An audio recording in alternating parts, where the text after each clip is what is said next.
কবি পল্লৱ দত্তৰ এটি কবিতা, তুমি মোৰ কবি।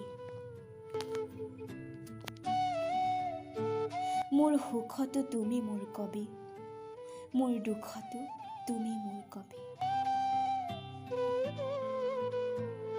কেতিয়াবা তুমি উন্মাদ উত্তেজিত, কেতিয়াবা বিষাদ হতাশাগ্ৰস্ত।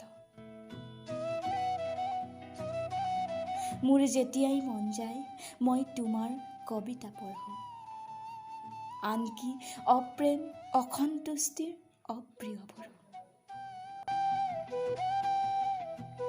পোৱাৰ পাছত আৰু নোপোৱাৰ ক্ষোভত তুমি কৰা যোগ বিয়োগৰ সদুত্তৰ মই পাই থাকোঁ।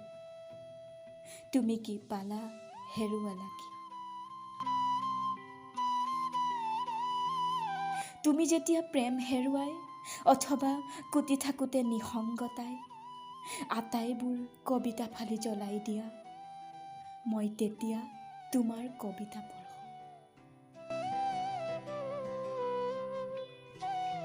তুমি যেতিয়া আকৌ এবাৰ প্ৰেমত পৰি অথবা কোনো দুৰ্ভগীয়া নাৰীৰ কাষত থিয় দি ততাতৈয়াকৈ কবিতা লিখাৰ আয়োজন কৰা, মই তেতিয়া তোমাৰ কবিতা পঢ়োঁ।